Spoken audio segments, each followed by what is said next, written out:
नमस्कार, जय हिंद प्यारे साथियों। मैं आप सभी लोगों का दिल ठोक के स्वागत करता हूं आपके अपने परिवार एफएम गोल्ड पर। प्यारे मित्रों, अपना जो पिछला सेशन हुआ था न्यू ईयर सीरीज का, उसमें मैंने आपको 16 क्लॉज 1, 16 क्लॉज 2 और 16 क्लॉज 3 आर्टिकल पर चर्चा की होगी। तो 16 क्लॉज 1 जो आर्टिकल है हमारा, उसमें मैंने आपको बताया कि लोक नियोजन में अवसर की समानता यह बात करता है कि राज्य जहाँ आपको सरकारी नौकरी प्रदान कर रहा होगा वहाँ आपको अवसर की समानता प्रदान करेगा। ठीक है, अवसर की समानता प्रदान वहाँ आपको राज्य करेगा। ठीक है, अगला हमारा आर्टिकल नंबर 16 क्लॉज 2 था। और 16 क्लॉज 2 मैंने आपको बताया कि यहाँ पर 7 आधार दिए गए हैं, ये कब लागू होंगे। तो मैंने आपको बताया होगा कि जहाँ राज्य आपको अवसर की समानता प्रदान कर रहा होगा, यानी लोक नियोजन, जहाँ राज्य आपको लोक नियोजन में अवसर की समानता प्रदान कर रहा होगा वहाँ आपसे राज्य इन 7 आधारों पर भेदभाव नहीं कर सकता। यह बात हमारी हुई होगी। अगला मैंने आपको बताया होगा कि भाई आर्टिकल नंबर 16 क्लॉज 3 है हमारा, और 16 क्लॉज 3 में क्या दिया गया, यहाँ पर संसद को एक अधिकार दिया गया। संसद कौन सा अधिकार दिया गया है? संसद को अधिकार दिया गया है कौन सा, कि संसद यदि चाहे तो वह किसी राज्य विशेष के लिए निवास स्थान संबंधी शर्त लागू कर सकती है। दोस्तों, संसद को अधिकार मिले और संसद निवास स्थान संबंधी शर्त ना लागू करे, ऐसा हो सकता है कभी का? ए भैया, नहीं हो सकता गुरुजी। अरे गुरुजी नहीं हो सकता, तो सुनिएगा। संसद ने एक कानून बनाया कि निवास स्थान संबंधी शर्त अधिनियम 1957, निवास स्थान संबंधी शर्त अधिनियम 1957 संसद ने कानून बनाया। कहाँ कहाँ के लिए? अरुणाचल प्रदेश, मणिपुर, त्रिपुरा और आंध्र प्रदेश का तेलंगाना। तो दोस्तों, ये जो कानून बनाया था ये शुरुआत में 5 वर्षों के लिए बनाया गया था, और ये जो 5 वर्षों के लिए बनाया गया था, आगे ये दोस्तों खिंचा के ये पहुंच गया 1974 तक। तुम जानते हो कि भैया कोई कहीं ना कहीं राजनीतिक कारण हो सकते हैं, आप सभी लोग जानते हैं। ठीक है, तो राजनीतिक कारण हो सकते हैं, 1974 तक ये पहुंच गया। अब क्या हुआ दोस्तों कि आंध्र प्रदेश की सरकार ने एक आदेश निकाला 1969 में। अब क्या आदेश निकाला? उसमें आदेश ये निकाला कि जो लोग 1 नवंबर 1956 से आंध्र प्रदेश के तेलंगाना की आरक्षित सीटों पर नौकरी कर रहे हैं, उन्हें तत्काल प्रभाव से नौकरी छोड़नी पड़ेगी। यह कानून बनाया दोस्तों कब? 1957 में। यह आदेश निकाल दिया 1969 में, कानून बनाया 1957 में। आदेश कब निकाल रही है आंध्र प्रदेश की सरकार? 1969 में। बात क्लियर है तक? अब क्या हुआ सुनिएगा। तो इस आदेश के खिलाफ दोस्तों, इसी आदेश के खिलाफ एक व्यक्ति थे नरसिंह राव। तो नरसिंह राव साहब पहुंच गए सुप्रीम कोर्ट में। क्या केस बना? नरसिंह राव साहब बनाम आंध्र प्रदेश राज्य 1970। तो नरसिंह राव साहब ने इसे असंवैधानिक करार करवा दिया सुप्रीम कोर्ट से, और कर भी दिया सुप्रीम कोर्ट ने। ठीक है प्यारे मित्रों, आगे चलकर क्या हुआ कि जो आंध्र प्रदेश का जो तेलंगाना है उसको 32वां संविधान संशोधन 1973 करके सरकार ने उसको अनुच्छेद नंबर 371D में जोड़ दिया गया। ठीक है, ये बात हमारी यहाँ तक हुई होगी। अगला आर्टिकल हमारा most important article, article number 16 clause 4। और 16 क्लॉज 4 जो है प्यारे मित्रों, यह बात करता है आरक्षण की। किसकी बात करता है? यह बात करता है आरक्षण की। कहाँ पर? नौकरियों में आरक्षण की। देखिए दोस्तों, मैंने आपको आर्टिकल नंबर 15 क्लॉज 4 पढ़ाया, 15 क्लॉज 5 भी पढ़ाया, 15 क्लॉज 6 भी पढ़ाया। ये बात करते हैं शिक्षण संस्थानों में आरक्षण की। यह बात करते हैं शिक्षण संस्थानों में आरक्षण की। लेकिन प्यारे मित्रों, ये जो हमारा आर्टिकल नंबर 16 क्लॉज 4 है, ये बात करेगा नौकरियों में आरक्षण की। दोस्तों, आप लोगों के दिमाग में आता रहता है ना, कुछ ना कुछ चलता रहता है, कुछ ना कुछ चलता ही रहता है। गुरु जी ये आरक्षण वो आरक्षण, टेंशन मत लीजिएगा, सभी के सभी भ्रम दूर हो जाएंगे। क्लास में कंटिन्यू बने रहिएगा। बात क्लियर है यहाँ तक? तो दोस्तों, आरक्षण पे तो आप लोग सभी लोग जानते हैं कि तमाम देश में इस समय इधर से उधर भाग रहे हैं भाई। प्रत्येक पहलू से रूबरू कराऊंगा, देखते रहिएगा। तो हमने क्या माना भैया आरक्षण के लिए? क्या माना हमने? सकारात्मक कार्रवाई माना है गुरुजी, संरचनात्मक भेदभाव माना है, उल्टा भेदभाव माना है हमने। यानी कि जो समाज का पिछड़ा वर्ग है, जो वर्ग किसी कारणवश पिछड़ गया है, समाज की कुरीतियों के चलते, समाज की परंपराओं प्रथाओं के चलते, जो समाज में वर्ग अपनी हैसियत खो बैठा है, उसकी हैसियत को समाज की मुख्य धारा में जोड़ने के लिए, यानी कि उस वर्ग को समाज की मुख्य धारा में जोड़ने के लिए क्या लाया गया? आरक्षण का प्रावधान लाया गया। तो ये क्या हुआ? ये संरचनात्मक भेदभाव माना है गुरुजी हमने, सकारात्मक कार्रवाई माना है, या फिर हमने उल्टा भेदभाव माना है। ठीक है, ये बात आप लोग ध्यान रखिएगा। बात ठीक है? अब मैं बार बार तो पूरा ये नहीं बताऊंगा भैया इसका ऐतिहासिक कारण होता है, भाई पुरानी बातें हो गई, पहले भी चर्चा हुई है हमारी इन बातों पर, और मैंने आपको बताया है कि भैया हमने इसे इन आधारों पर माना है। क्या माना है? सकारात्मक कार्रवाई, संरचनात्मक भेदभाव और उल्टा भेदभाव माना है। क्या बात करता है भाई 16 क्लॉज 4? 16 क्लॉज 4 दोस्तों ठीक ठीक बात करता है। क्या बात करता है? कि राज्य पिछड़े वर्ग के लिए, जिसके लिए वह समझता है, ध्वनि सुनते रहिए दोस्तों, कि राज्य पिछड़े वर्ग के लिए, जिसके लिए वह समझता है कि इस वर्ग का, जिसके लिए वह पिछड़ा वर्ग समझता कि इस वर्ग का मेरी सेवाओं में उचित प्रतिनिधित्व नहीं है, तो ऐसे वर्ग को राज्य अपनी नौकरी एवं पदों में, यानी सेवाओं एवं पदों में आरक्षण का प्रावधान कर सकता है। लिखिएगा दोस्तों, लिखिएगा, लिखने के बाद आपको समझ में आएगा। क्या बात करता है? कि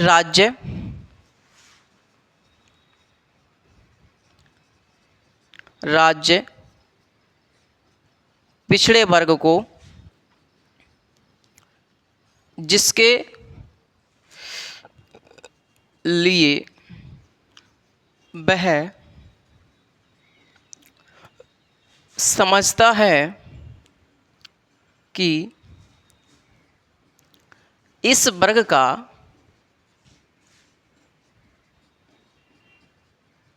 मेरी सेवाओं में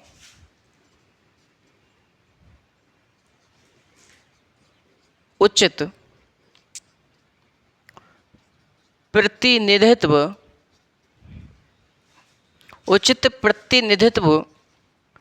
नहीं है,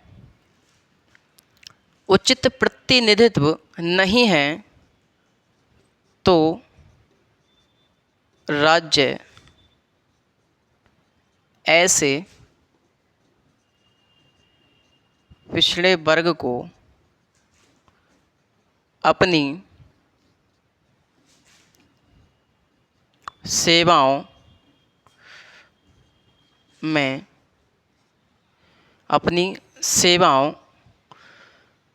में आरक्षण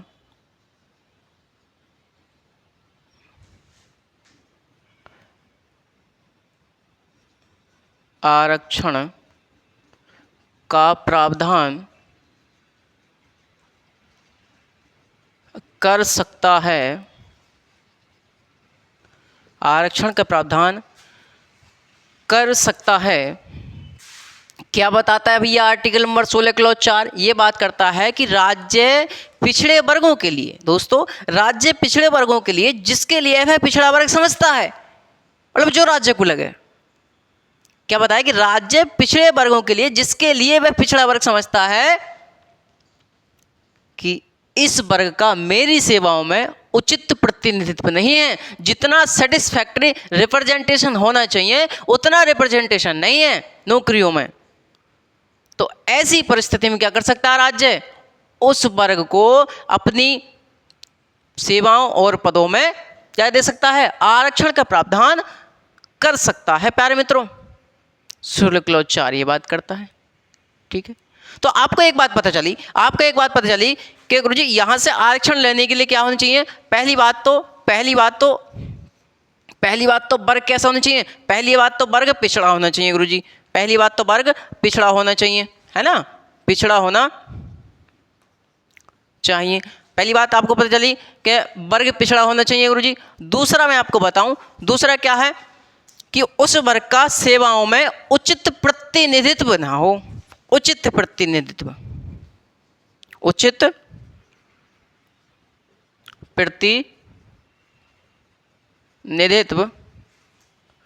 नहीं होना चाहिए। दोनों बातें क्लियर हुई। अब आया आर्टिकल नंबर 16 क्लॉज 4 समझ में, कि राज्य पिछड़े वर्ग के लिए, जिसके लिए वह समझता है कि इस वर्ग का मेरी सेवाओं में उचित प्रतिनिधित्व नहीं है, तो राज्य ऐसे वर्ग को अपनी सेवाओं और पदों में क्या दे सकता है? आरक्षण की व्यवस्था कर सकता है। दोस्तों मैंने आपको बताया कि आरक्षण लेने के लिए क्या होना चाहिए? पहली बात तो वर्ग पिछड़ा होना चाहिए, दूसरा उचित प्रतिनिधित्व नहीं होना चाहिए सरकार की नौकरियों में उस वर्ग का। बात यहां तक क्लियर हो जानी चाहिए। ठीक, अब सुनिएगा, मैंने आपको एक बात बताई होगी कि जिसके लिए वह राज्य समझता, मतलब जिसके लिए राज्य समझता है कि यह मेरी सेवाओं में इसका उचित प्रतिनिधित्व नहीं है, जिसके लिए वह राज्य समझता है। मैंने कहा दोस्तों जिसके लिए राज्य समझता, क्या भैया राज्य तो फिर आप जानते हैं भारत में तो राजनीतिकरण है और राजनीति तमाम प्रकार की होती रहती है, तो हो सकता है कि ये जो आरक्षण है ये राजनीति का प्रभाव बन जाए कहीं ना कहीं। तो राज्य कभी कभी ऐसे भी तो घोषणा कर सकता है कि भैया इस वर्ग का राज्य, अरे कह दिया ना कि राज्य को लगता होना चाहिए, यानी राज्य को लगे कि इस वर्ग का मेरी सेवाओं में उचित प्रतिनिधित्व नहीं है। तो सुप्रीम कोर्ट महोदय ने कहा दोस्तों कि ऐसा है, राज्य को तो लगना चाहिए, लेकिन ऐसा है राज्य को हमारे सामने तथ्यात्मक डाटा रखना पड़ेगा।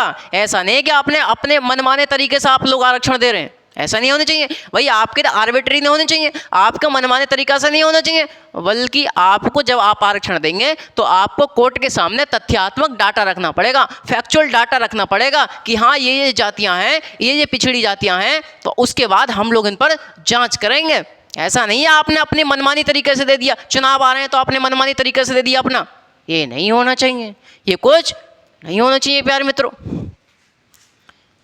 क्या करेंगे ये, कोर्ट के सामने, कोर्ट के सामने क्या रखेंगे,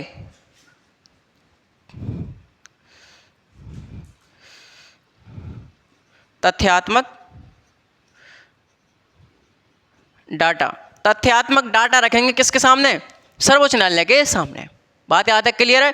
अब दोस्तों यहां से आगे बढ़ने के लिए आपको समझना पड़ेगा क्या, आपको समझना पड़ेगा भारतीय संविधान का आर्टिकल नंबर 340। आर्टिकल नंबर 340 आपको समझना पड़ेगा प्यारे मित्रों, आर्टिकल नंबर 340 यहाँ पर समझना पड़ेगा आपको। और 340 आर्टिकल नंबर कहता है यह राष्ट्रपति को अधिकार देता है, ये कहता है कि पिछड़े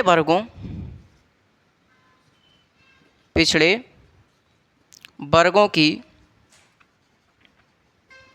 पहचान हेतु राष्ट्रपति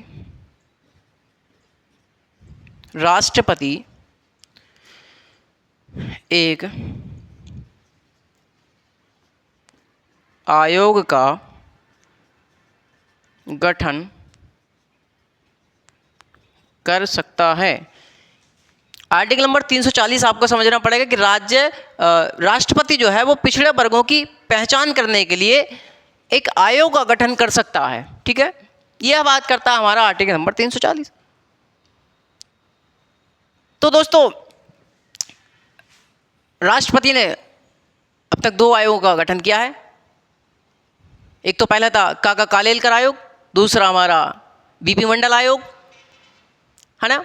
तो जब राष्ट्रपति किसी आयोग का गठन कर देता है उसके बाद दोस्तों उस आयोग को जिम्मेदारी दी जाती है कि भैया अब आपकी जिम्मेदारी है, अब आप देखिए समाज में कौन कौन सी जातियां पिछड़ी हुई हैं।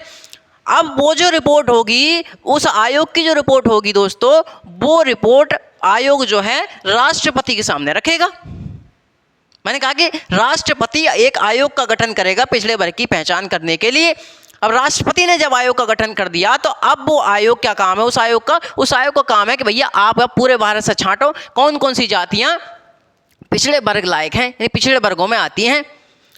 अब वो जो डाटा है आयोग का, वो डाटा आयोग कहाँ रखेगा, राष्ट्रपति के सामने रखेगा। अब राष्ट्रपति कहाँ रखवाएंगे, राष्ट्रपति संसद में और विधानमंडल में रखवाएंगे। उसके बाद सरकार पिछड़े वर्ग में जो जो जातियां आती हैं उनकी एक सूची तैयार करती है और क्या बनाती है, एक घोषणा कर देती है दोस्तों। सूची तैयार करके घोषणा कर देती है कि ये जातियां किस में हैं, पिछड़े वर्गों में आती हैं। बात यहाँ तक क्लियर है। मैंने आपको पहले ही बताया कि आर्बिट्री नहीं होनी चाहिए। ऐसा नहीं है कि सरकार अपनी इच्छा से कह देगी साहब के ये जातियां पिछड़े वर्ग में आती हैं, नहीं, बल्कि आपको तथ्यात्मक डाटा देना पड़ेगा सुप्रीम कोर्ट के सामने। बात क्लियर है दोस्तों यहाँ तक, बहुत बढ़िया बहुत बढ़िया। देखिए दोस्तों यहाँ तक मैं आपको समझा रहा हूँ, यहाँ तक ये बात क्लियर हो जानी चाहिए, ठीक है। बाद में भी रिवीजन करा दूंगा, चिंता मत करिएगा। इससे आगे बढ़ने से पहले मैं थोड़ा रफ कर लूँ। देखिए दोस्तों आर्टिकल नंबर 16 क्लॉज 4 में काफ़ी समस्याएं होती हैं, और बच्चों के लिए नहीं, स्टूडेंट के लिए नहीं, जो इस समय राजनीति में हैं या फिर किसी न किसी प्रकार से संविधान से जुड़े हुए हैं, उन लोगों के लिए कहीं ना कहीं समस्याओं का सामना करना पड़ जाता है।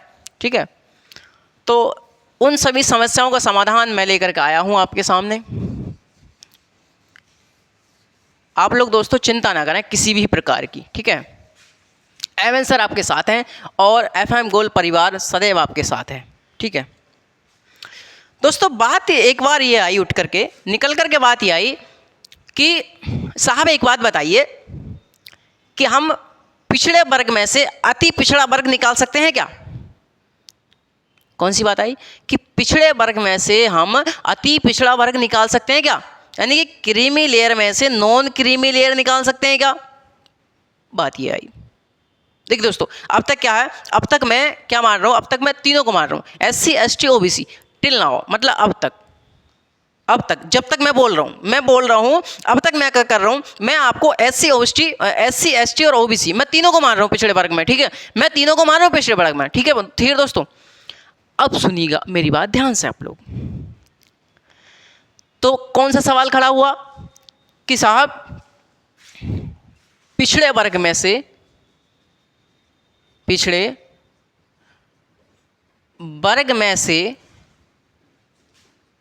अति पिछड़ा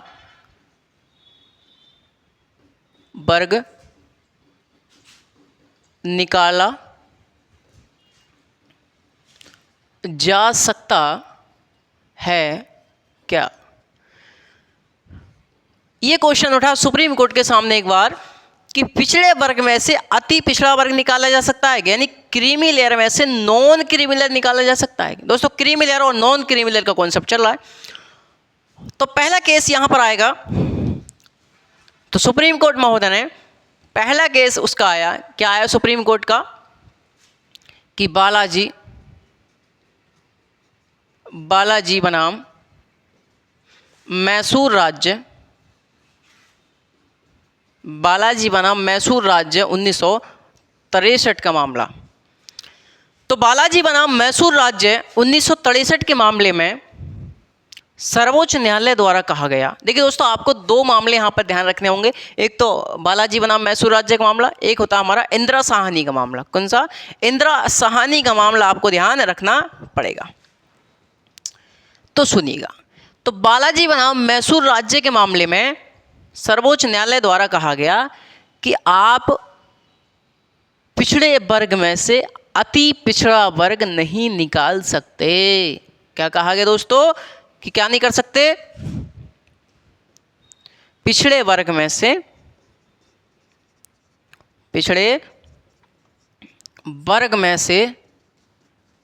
अति पिछड़ा वर्ग नहीं निकाल सकते। यानी कि दोस्तों मना कर दिया कि भैया क्रीमी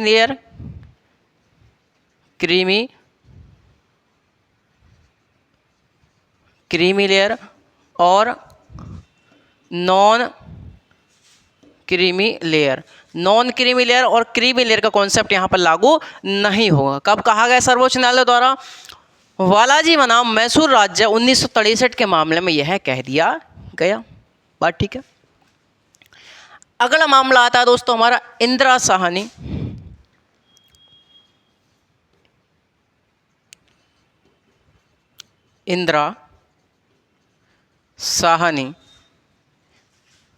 बनाम भारत संघ। इंदिरा साहनी बनाम भारत संघ 1992 का मामला, 1992 का मामला, 1992 का मामला, या फिर दोस्तों इसको भी बोला जाता है मंडल का मामला।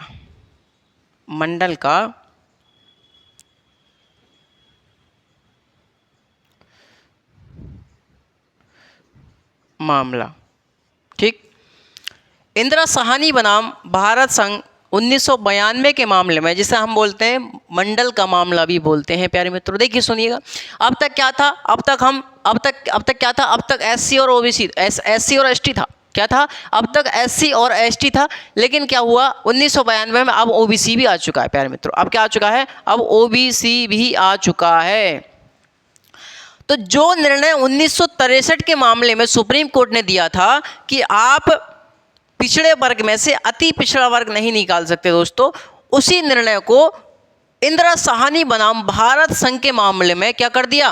पलट दिया। यानी सुप्रीम कोर्ट ने अपने पहले के दिए हुए निर्णय को पलट दिया। ठीक है प्यारे मित्रों, लेकिन एक बात बताइए, क्या कहा जी यहां पर? तो इंदिरा साहनी बनाम भारत संघ के मामले में 1992 के सुप्रीम कोर्ट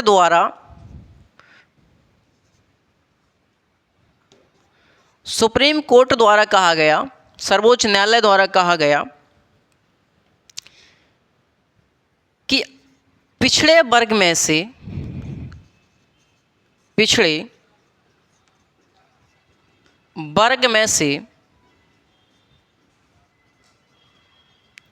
अति पिछड़ा वर्ग निकालना अनिवार्य है। क्या कहा गया? कि क्रीमी लेयर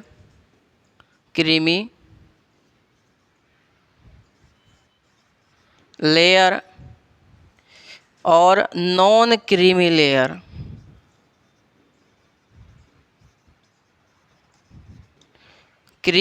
और नॉन क्रीमी लेयर तो करना बहुत ज़रूरी है। क्या कहा? ये तो अनिवार्य है। यदि हम ऐसा नहीं करेंगे, सुप्रीम कोर्ट ने कहा कि यदि हम ऐसा नहीं करेंगे तो हम समाज के उस वर्ग को लाभ दिला देंगे, जिसको लाभ की जरूरत थी नहीं, जिसको आरक्षण की आवश्यकता थी ही नहीं, तो हम समाज के उस वर्ग को लाभ दिला देंगे। असलियत में कहा जाए तो सुप्रीम कोर्ट ने कहा कि भैया पिछड़े वर्ग में से अति पिछड़े वर्ग को निकालना अनिवार्य है, क्योंकि हम जिसको आरक्षण देना चाहते हैं समाज में, हम उसको आरक्षण तो दे नहीं पाएंगे और लोगों को आरक्षण दे देंगे। इसीलिए जो अति पिछड़ा है उसको आरक्षण दिया जाना चाहिए। तो सुप्रीम कोर्ट महोदय द्वारा कहा गया कि भैया बिल्कुल होना चाहिए। तो दोस्तों ओबीसी के लिए कहा तो गया है भाई, ओबीसी जो लोग हैं उनके लिए कहा गया है कि भैया जिन लोगों की एक पैमाना रख दिया है इन्होंने कि जिन लोगों की 8 लाख रुपए सालाना की जो आय है, क्या पैमाना रखा है? कि जिन लोगों की 8 लाख रुपए सालाना की यदि इनकम है तो वो लोग क्या हैं? वो लोग क्रीमी लेयर हैं। वो लोग क्या हैं? वो लोग क्रीमी लेयर हैं। और जिनकी नहीं है, जो इससे नीचे हैं, वो क्या हैं? नॉन क्रीमी लेयर हैं। वो क्या है दोस्तों? नॉन क्रीमी लेयर हैं। तो नॉन क्रीमी लेयर को आरक्षण मिलना चाहिए। बात समझ में आ रही है ना? तो नॉन क्रीमी लेयर को आरक्षण दिया जाए, यानी कि इनके लिए आरक्षण की आवश्यकता है, इनके लिए आरक्षण की आवश्यकता नहीं है। इसीलिए सर्वोच्च न्यायालय द्वारा अपने निर्णय को पलटा गया 1963 वाले को, और 1992 में कह दिया गया कि पिछड़े वर्ग में से अति पिछड़ा वर्ग निकालना तो दोस्तों बहुत अनिवार्य है। यदि हम ऐसा नहीं करेंगे तो हम समाज के ऐसे वर्ग को लाभ दिला देंगे जिसकी आवश्यकता उसको नहीं थी। उस समाज के वर्ग को ऐसी आवश्यकता नहीं थी आरक्षण की। बात क्लियर? तो दोस्तों यहां पर कह दिया गया कि भैया क्रीमी लेयर और नॉन क्रीमी लेयर का कॉन्सेप्ट होना बहुत जरूरी है। तो सवाल दोस्तों आपका यह भी उठना चाहिए कि क्या एससी एसटी के मामले में भी क्रीमी लेयर और नॉन क्रीमी लेयर होना चाहिए गुरुजी? भैया ओबीसी में हमने देख लिया, तो आपके दिमाग में सवाल तो आना चाहिए। अरे कौन सा सवाल आना चाहिए मेरे प्यारे रसगुल्लों? कि सर जी एक बात बताओ, क्या एससी एसटी के मामले में भी क्रीमी लेयर और नॉन क्रीमी लेयर का कॉन्सेप्ट होना चाहिए? सवाल है, आपका है, जवाब हम देंगे। तो सुनिए, एक सेकंड, चलिए यहीं बता रहा हूं मैं आपको। तो सवाल क्या है? सवाल ये है कि क्या एससी और एसटी के मामले में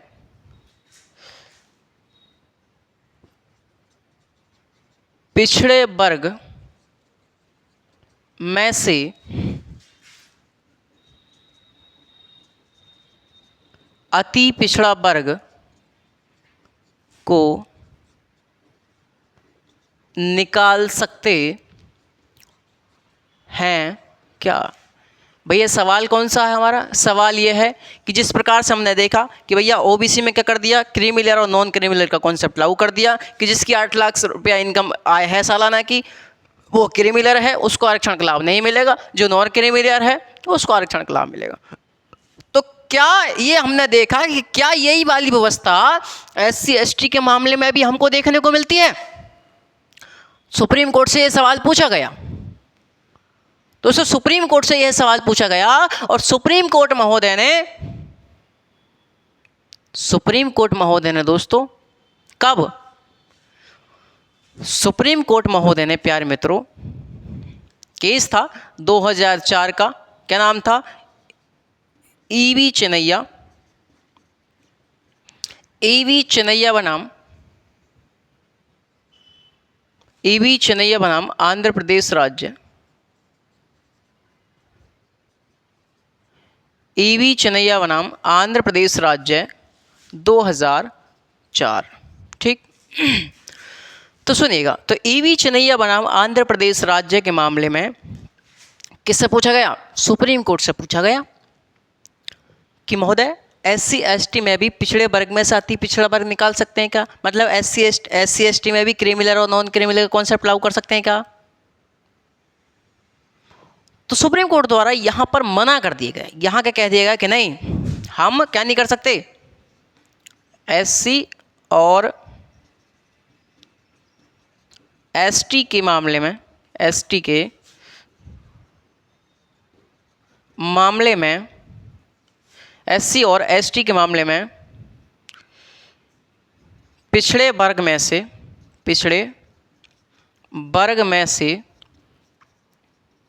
अति पिछड़ा वर्ग नहीं निकाल सकते।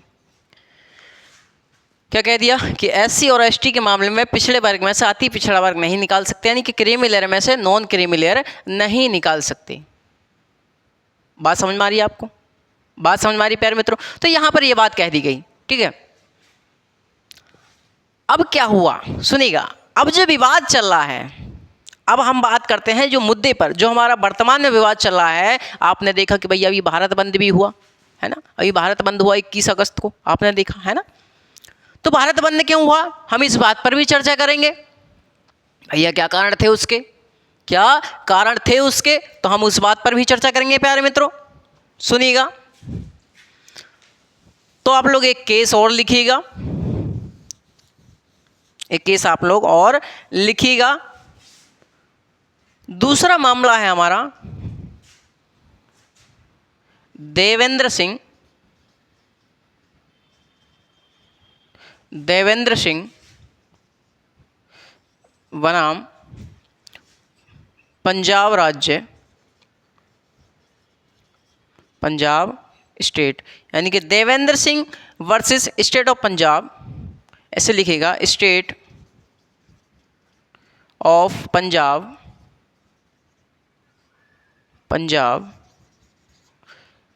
2024। अब सुनिए, अब जो अगस्त में फैसला दिया है, देखिए दोस्तों 2011 में ये केस गया था सुप्रीम कोर्ट के पास, लेकिन फैसला कब आया है इसका? फैसला आया 2024 में। सुनिएगा, तो इसमें देवेंद्र सिंह बनाम स्टेट ऑफ पंजाब के मामले में, देवेंद्र सिंह बनाम पंजाब राज्य के मामले में सुप्रीम कोर्ट से फिर पूछा गया, सुप्रीम कोर्ट से पुनः पूछा गया कि महाराज SC ST के मामले में क्रीमी लेयर और नॉन क्रीमी लेयर कर सकते हैं क्या, यानी कि पिछड़े वर्ग में से अति पिछड़ा वर्ग निकाल सकते हैं क्या। यानी कि एक तो पूछ ले गए EV चिन्नैया वाले में, दूसरा पूछा जा रहा है देवेंद्र सिंह के मामले में। तो दोस्तों जो EV चिन्नैया का जो मामला था, यानी EV चिन्नैया बनाम आंध्र प्रदेश राज्य का जो मामला था, उस मामले में जो सुप्रीम कोर्ट ने निर्णय अपना दिया, उस निर्णय को सुप्रीम कोर्ट ने यहाँ पर पलट दिया। दोस्तों उस निर्णय को सुप्रीम कोर्ट ने यहाँ पर पलट दिया। बात यहां तक क्लियर है। अब क्या कहा सुप्रीम कोर्ट ने? सुप्रीम कोर्ट ने यहां दोस्तों कह दिया कि SC ST में भी, SC और ST में भी पिछड़े वर्ग में से अति पिछड़े वर्ग को निकाला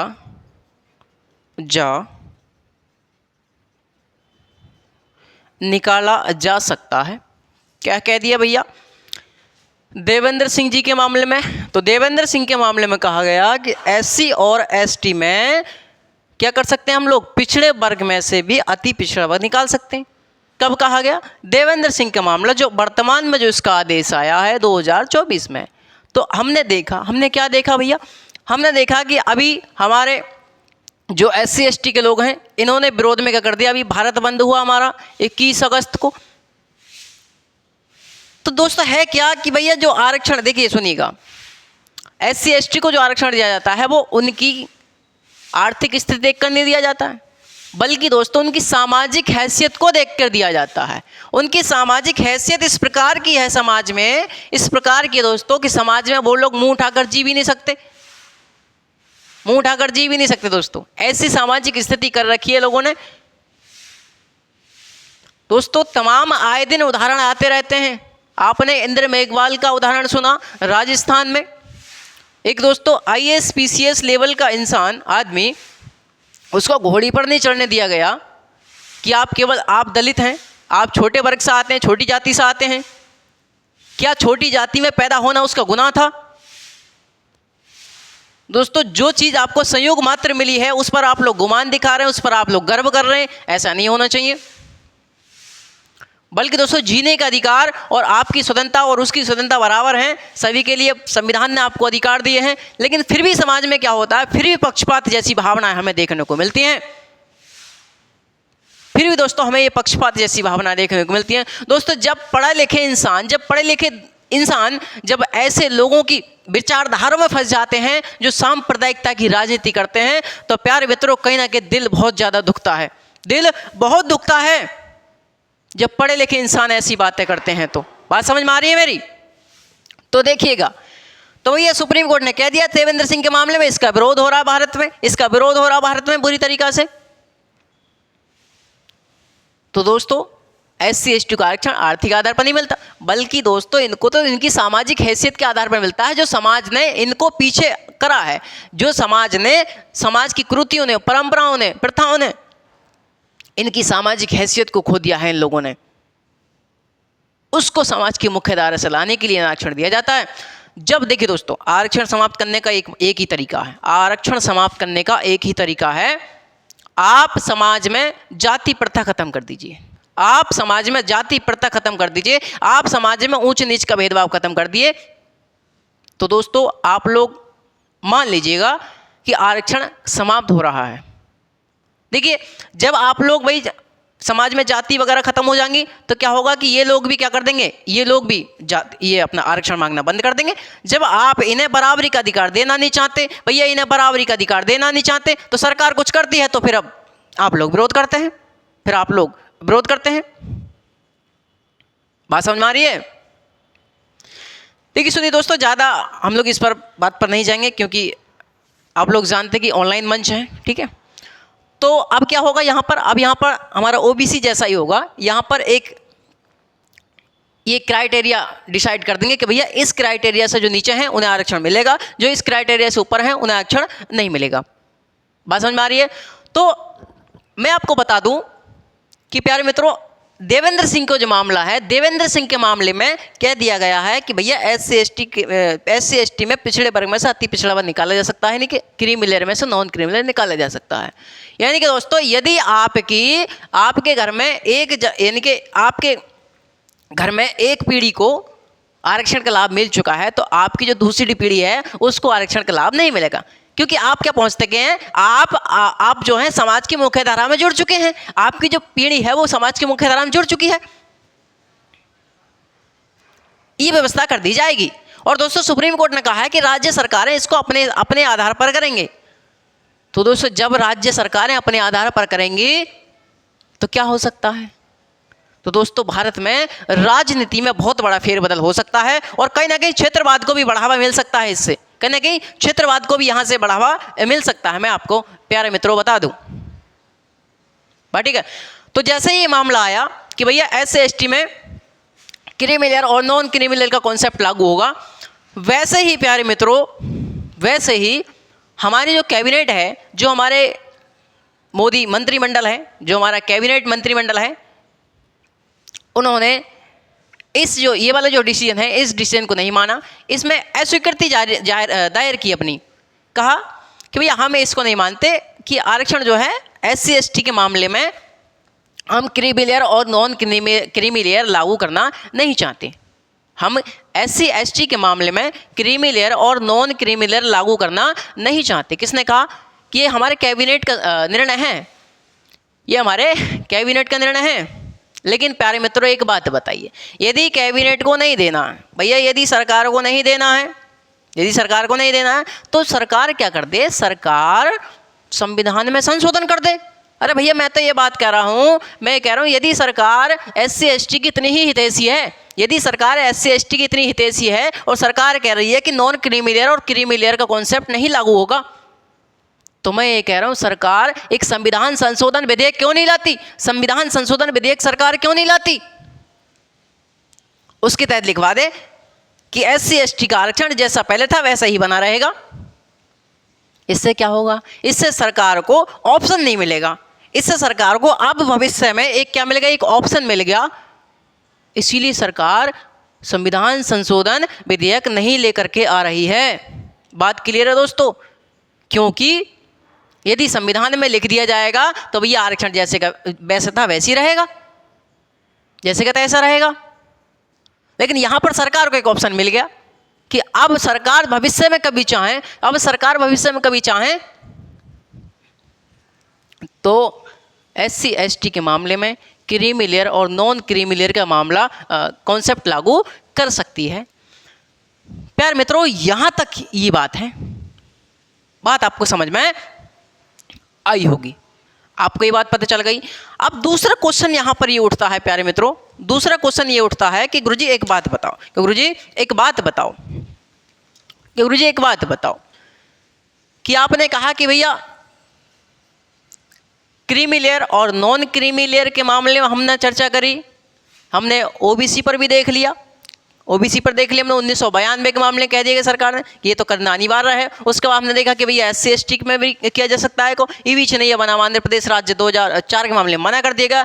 वहीं देवेंद्र सिंह के मामले में कह दिया गया कि भैया होना चाहिए, इसी के विरोध में हो रहा है भारत में भारत बंद, भारत बंद। और दोस्तों काफ़ी बड़ी मात्रा में विरोध हो रहा है कि नहीं हमारा आरक्षण जैसा था वैसा ही होना चाहिए। बात समझ में आ रही प्यारे मित्रों? ठीक है, अब मैं आगे चलूं। अब क्वेश्चन दूसरा क्या खड़ा होता है?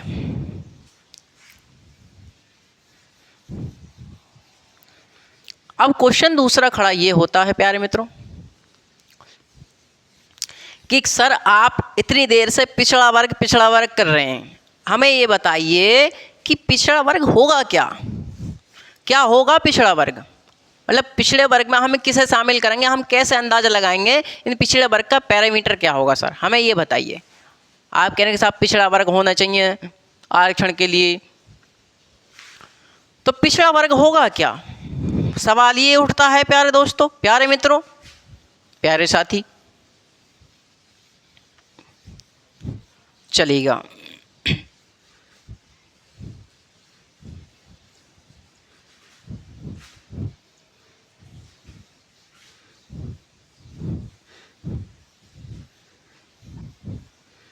सवाल क्या उठा? सवाल हमारा उठा, सवाल हमारा उठा प्यारे मित्रों कि पिछड़ा वर्ग क्या होगा? क्या होगा पिछड़ा वर्ग? जो सर आप इतनी देर से पिछड़ा वर्ग हम लोग कर रहे हैं, पिछड़ा वर्ग में हम किसको मानेंगे, यानी पिछड़े वर्ग का पैमाना क्या है? बात क्लियर है? सुनिए दोस्तों, मैंने आपको पहले ही बताया कि आपको दो मामले अधिकतर इसमें आएंगे, एक तो बालाजी बनाम और एक इंदिरा साहनी। तो लिखिएगा पहला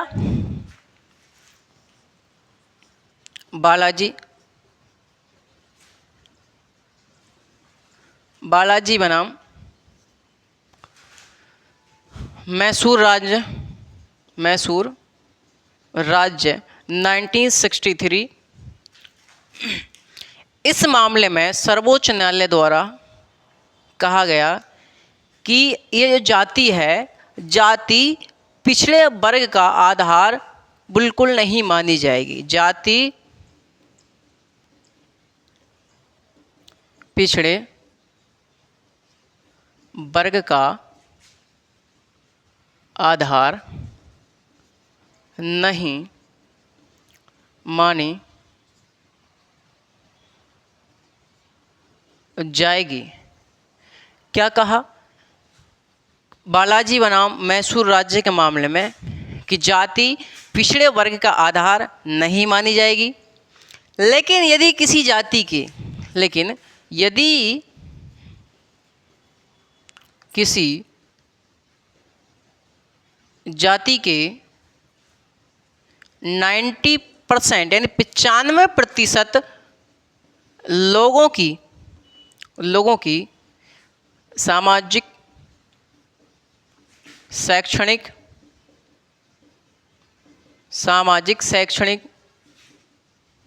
आर्थिक, व्यावसायिक हैसियत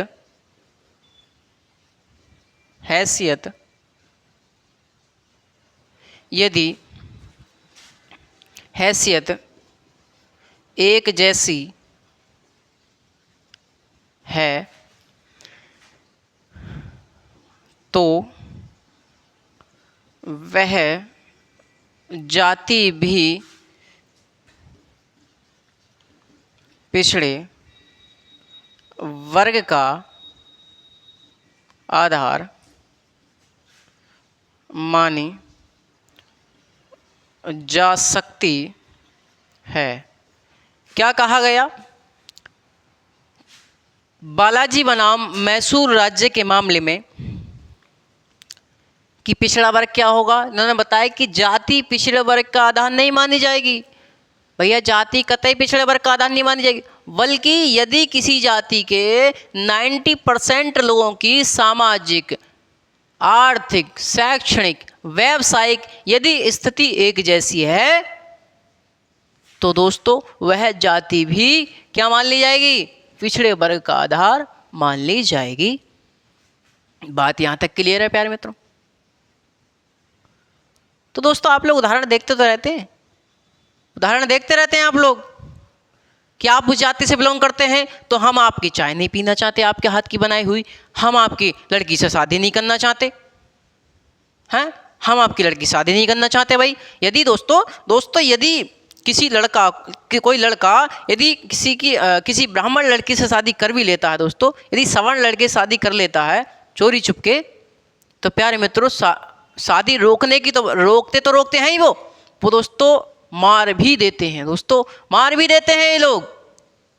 तो स्थिति कहीं ना कहीं बहुत ज़्यादा गंभीर है समाज में। जब तक आप लोग समाज में एक रूपता नहीं लाएंगे तब तक आप लोग कैसे सोच सकते हैं कि समाज में प्रगति आएगी या फिर समाज हमारा आगे बढ़ेगा? नहीं सोच सकते हम लोग, क्योंकि जब तक समाज में एक रूपता नहीं है, जब तक समाज में भेदभाव है, तब तक हम इन चीजों की कल्पना नहीं कर सकते दोस्तों। बात समझ में आ रही है? तो भैया कह दिया गया कि यदि किसी जाति के 95% लोगों की सामाजिक, शैक्षणिक, आर्थिक और व्यावसायिक हैसियत यदि एक जैसी है तो क्या है, वो जाति भी मानी जा सकती है। लेकिन दोस्तों अगला जो मामला है कौन सा, वो ये इंदिरा साहनी। कौन सा हमारा? इंदिरा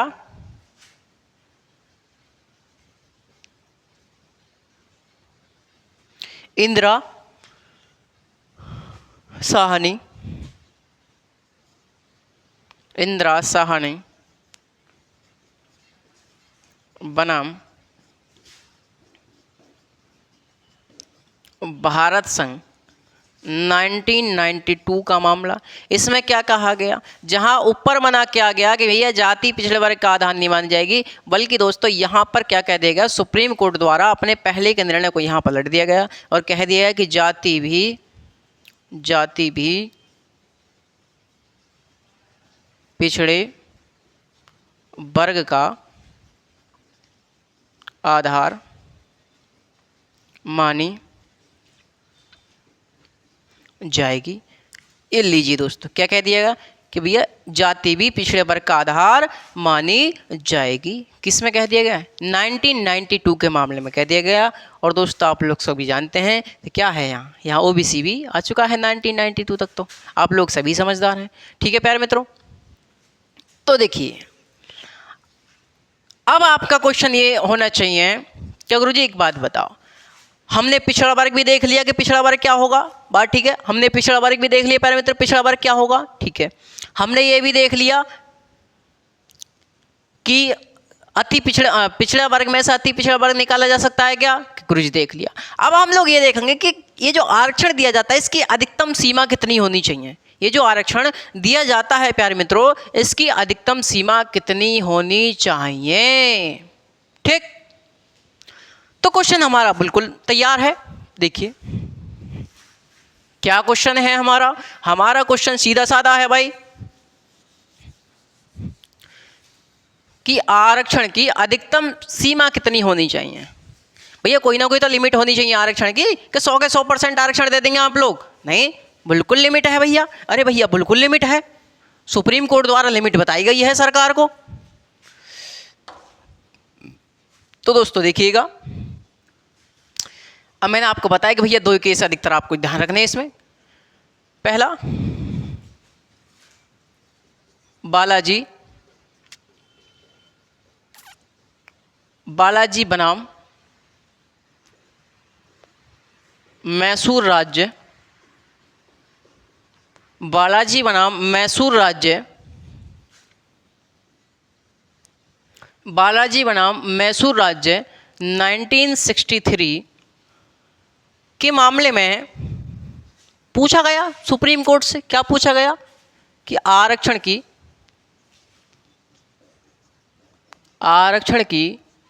अधिकतम सीमा कितनी होनी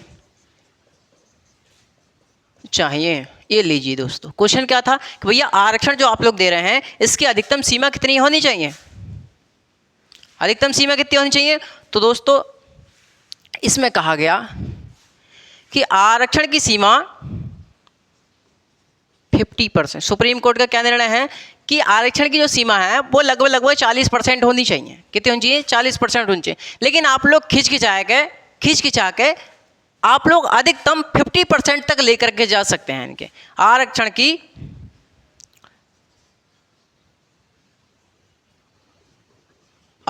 की अधिकतम सीमा 50%, आरक्षण की अधिकतम सीमा 50% होनी चाहिए। कब कहा गया, बालाजी बनाम मैसूर राज्य के मामले में यह निर्णय दोस्तों लिया गया। बात यहां तक क्लियर है। अगला निर्णय आता है दोस्तों हमारा, अगला कौन सा आएगा, वही इंदिरा साहनी बनाम, लिखिएगा इंदिरा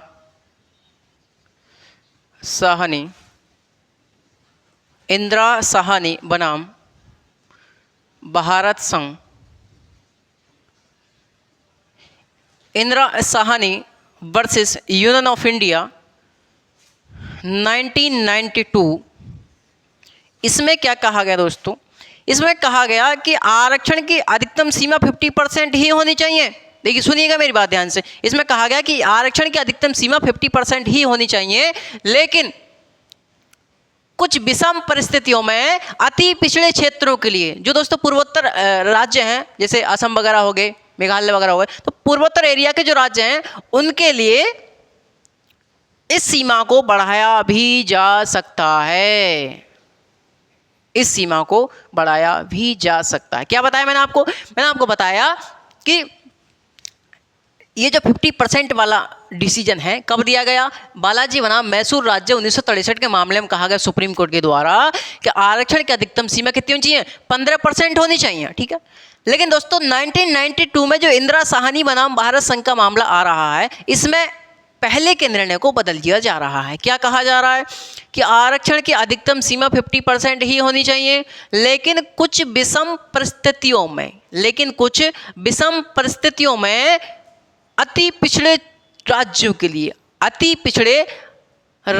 के लिए इस सीमा को बढ़ाया भी जा सकता है। बात समझ में आई यहां तक दोस्तों? लिखिएगा।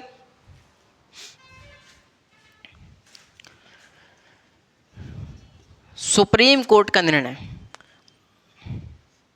आरक्षण की अधिकतम सीमा 50% ही होनी चाहिए, लेकिन इसे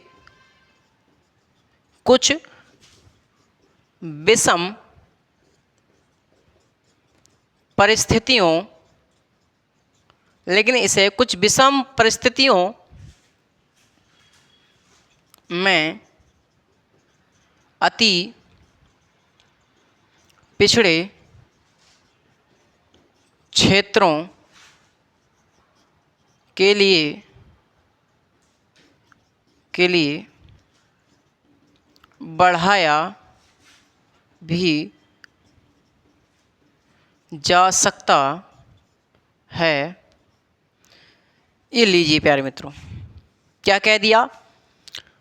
इंदिरा साहनी बनाम भारत संघ के मामले में क्या कहा गया कि भैया आरक्षण की अधिकतम सीमा 50% ही होनी चाहिए, जैसा कि ऊपर बोला है, लेकिन इसे कुछ विषम परिस्थितियों में जो अति पिछड़े क्षेत्र हैं, जो राज्य अति पिछड़े हैं, पूर्वोत्तर क्षेत्र के जो राज्य, पूर्वोत्तर एरिया के जो राज्य हैं, उनको इस सीमा को बढ़ाया भी जा सकता है। बात ठीक है दोस्तों?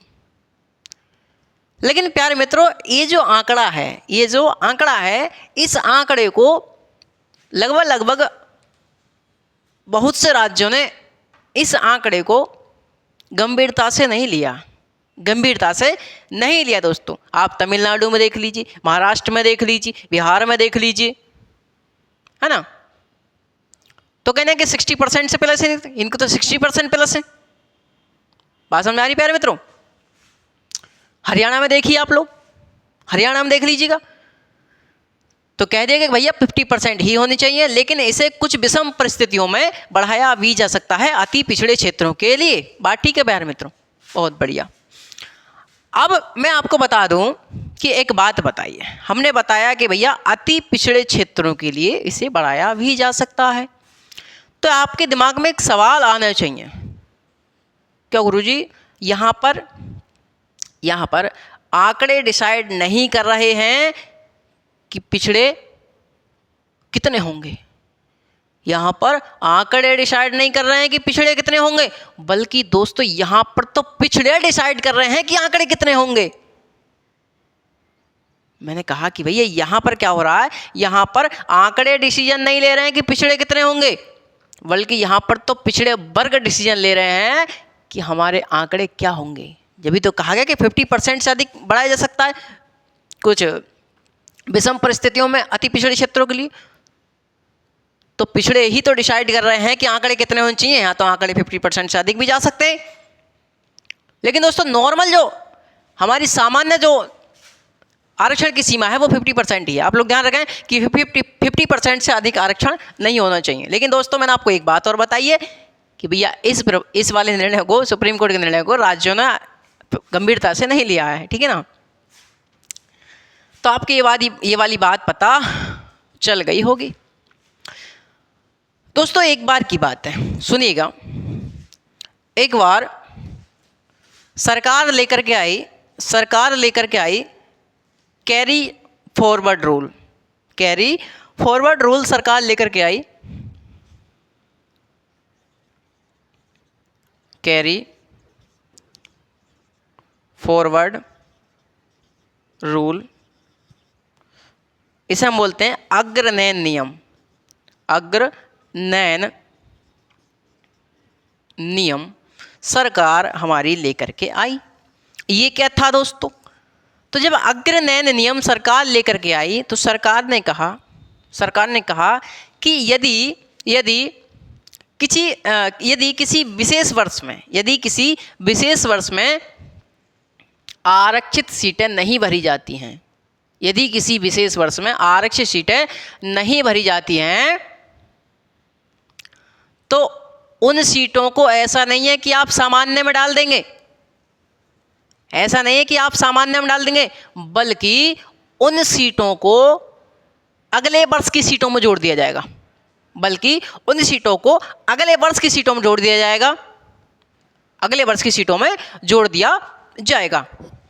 बात समझ आ रही प्यारे मित्रों?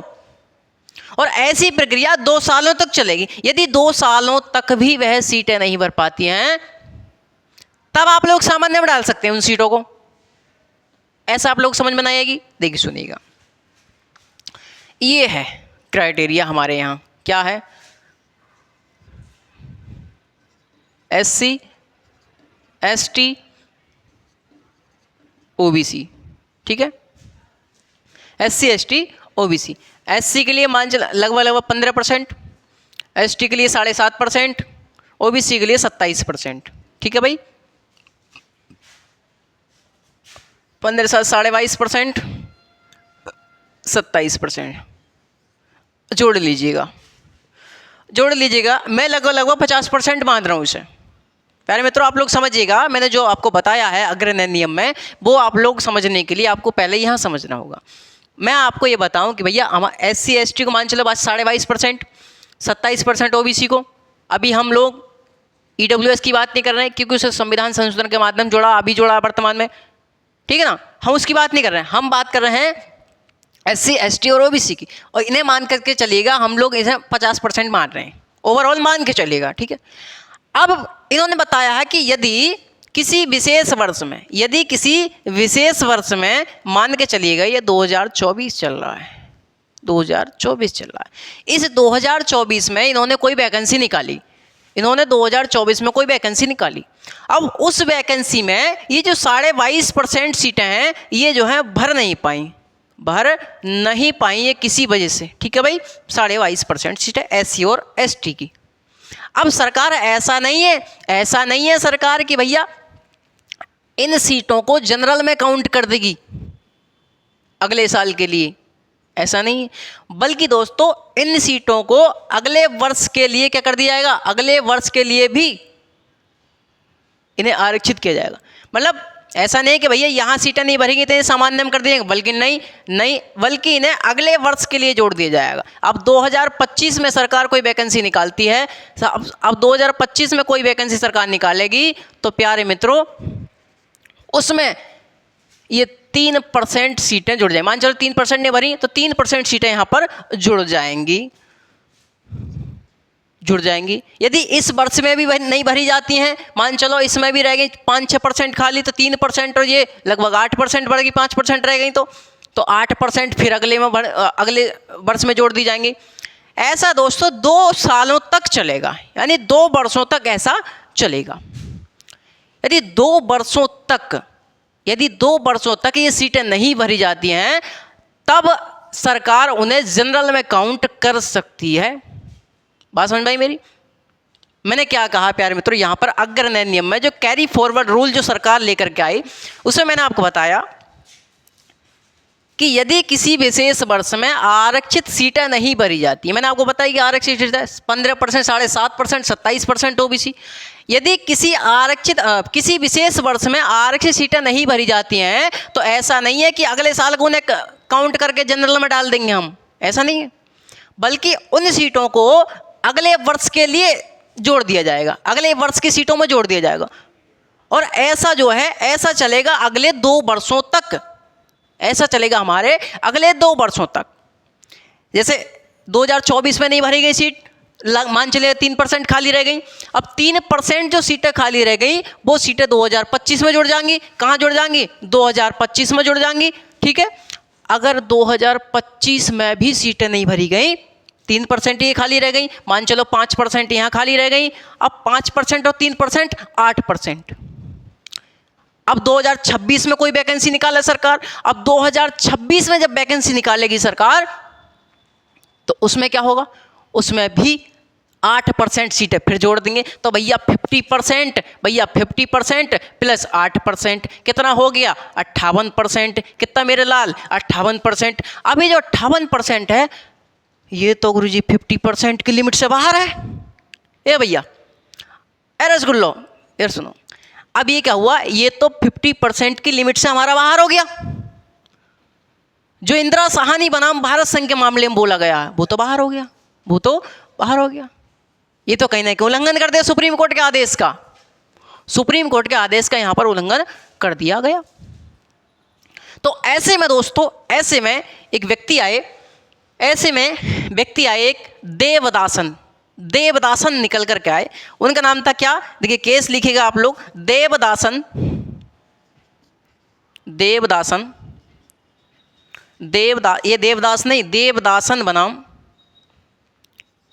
देवदासन बनाम भारत संघ 1964, Devadasan versus union of India 1964। इसमें कहा गया, देवदासन साहब ने कहा कि महाराज ये तो देखिए, ये जो सरकार अग्रणी नियम लेकर के आई है, सरकार जो कैरी फॉरवर्ड रूल लेकर के आई है, ये तो असंवैधानिक है महाराज। ए महाराज, ये तो असंवैधानिक है। अरे कहाँ सो रहे हैं सुप्रीम कोर्ट के जज? अरे कहाँ हैं मिलॉर्ड? ये जो कैरी फॉरवर्ड रूल सरकार लेकर के आई है ये क्या है? ये असंवैधानिक है। तो पूछा गया कि कैसे असंवैधानिक है? तो सुनिए कि सरकार ने कहा है यदि किसी विशेष वर्ष में सीटें नहीं भरी जाती हैं तो उन्हें सामान्य में नहीं डाला जाएगा, बल्कि अगली वर्षों की सीट में जोड़ दिया जाएगा, फिर अगली वर्ष की सीटों में जोड़ दिया जाएगा। ऐसा चलेगा अगले 2 वर्षों तक। तो महाराज एक बात बताओ, जब 50% पहले से है तो 3%, 5%, 8%, 10% और जोड़ देंगे तो वो तो 50% की लिमिट से बाहर हो जाएगा। महाराज आपके आदेश का तो इन्होंने क्या कर दिया? आपके निर्णय का क्या कर दिया? इन्होंने अनुपालन कर दिया। तो कहते देवदासन तुम तो बात सही कह रहे हो भाई, सुप्रीम कोर्ट के समझ में आ गए, बत्ती जली सुप्रीम कोर्ट की। तो देवदासन के मामले में क्या कहा गया? इन्होंने कह दिया, सुप्रीम कोर्ट ने यहां कह दिया ये क्या है? ये असंवैधानिक है, ये असंवैधानिक है। और दोस्तों ये जो कैरी फॉरवर्ड रूल था, ये जो कैरी फॉरवर्ड रूल था, इसे दोस्तों असंवैधानिक करार दे दिया, असंवैधानिक करार कर दिया। किसने? सुप्रीम कोर्ट द्वारा। बात यहां तक क्लियर है प्यारे मित्रों? बात समझ में आ गई? अरे हाँ या ना? तो अब क्या होगा दोस्तों? अब क्या होगा? अब क्या होगा? तो दोस्तों अब सरकार क्या करेगी? अब सरकार यहां पर कर देगी क्या? अब सरकार यहां पर कर देगी संविधान संशोधन। आप लोग शुरुआत से देखते आए हैं कि भैया एक तरफ सुप्रीम कोर्ट ने सरकार किसी कानून को खारिज करा है, दूसरी तरफ संविधान संशोधन सरकार ने कर दिया है। वो ये है कि तू डाल में पात, तू चला आ गए, मैं पीछे आता हूं। तो सुप्रीम कोर्ट ने कोई डिसीजन खारिज किया सरकार को कोई नियम खारिज कर दिया, और सरकार ने धेड़ देश ने क्या कर दिया? संविधान संशोधन कर दिया, है ना? अरे हाँ या ना? तो दोस्तों संविधान संशोधन किया सरकार ने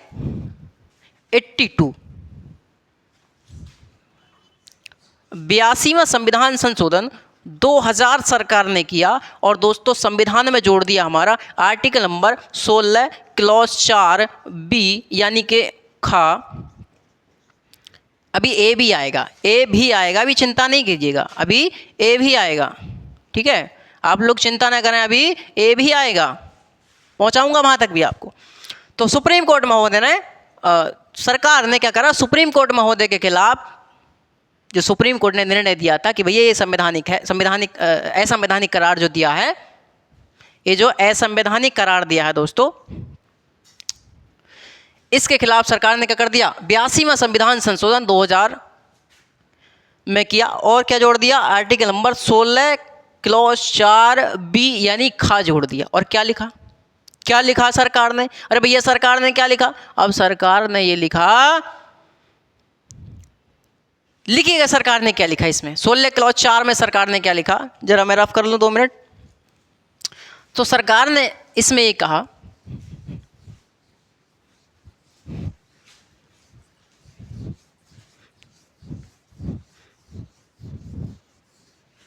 देखिएगा,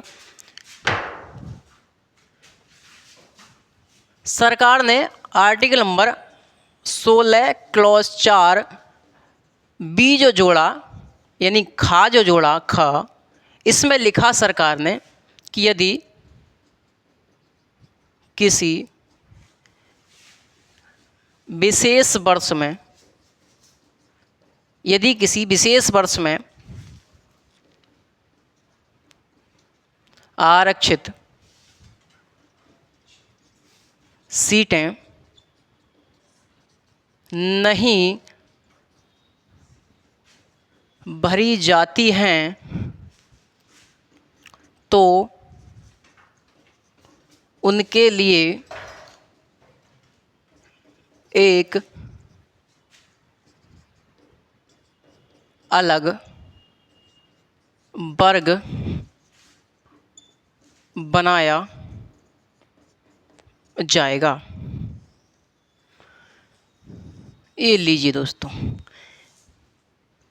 यहाँ क्या हुआ, यह देवदासन के मामले में असंवैधानिक करार कर दिया। जो सरकार का कैरी फॉरवर्ड रूल था उसके विरोध में सरकार ने करा 82वां संविधान संशोधन 2002 और 16 क्लॉज 4B जोड़ दिया। और इसमें क्या लिखा सरकार ने कि यदि किसी विशेष वर्ष में आरक्षित सीटें नहीं भरी जाती हैं तो क्या होगा, अरे तो क्या होगा दोस्तों, तो वे जो सीटें हैं उनको एक अलग वर्ग में डाल दिया जाएगा, एक अलग वर्ग में डाल दिया जाएगा। बात यहाँ तक क्लियर है, यह कर दिया सरकार ने। और दोस्तों मेरा आपसे ये सवाल है भैया कि ये जो एक अलग वर्ग बनाया गया है, ये अलग एक क्लास बनाई गई है, एक अलग एक क्लास बनाई गई है, ये जो क्लास है, ये जो अलग वर्ग बनाया गया है, अलग एक समूह बनाया गया है, ये जो सीटें हैं ये किसके माध्यम से भरी जाएंगी, कौन भरेगा इनको, कौन सा नियम लागू होगा यहाँ पर, यानी कि ये सीटें कैसे भरी जाएंगी फिर। तो प्यारे मित्रों, इन सीटों को भरा जाता है किसके माध्यम से, अरे किसके माध्यम से रे, अरे शेर और शेर नहीं हो, इनको भरा जाएगा बैकलॉग एंट्री के माध्यम से। किसके द्वारा, बैकलॉग एंट्री, बैकलॉग एंट्री, इनको भरा जाएगा बैकलॉग एंट्री के माध्यम से। यानी आपने देखा होगा कि जो डेली रूटीन से हट करके जो सरकार वैकेंसी निकालती है उन्हें बैकलॉग एंट्री कहते हैं, ठीक है ना। और भी इस पर कल हम चर्चा करेंगे, आज के लिए बस इतना ही। बने रहेगा FM गोल्ड के साथ, आपके लिए सदैव हम लोग तत्पर तैयार हैं। अब आप लोग MN सर को दीजिए विदा, नमस्कार।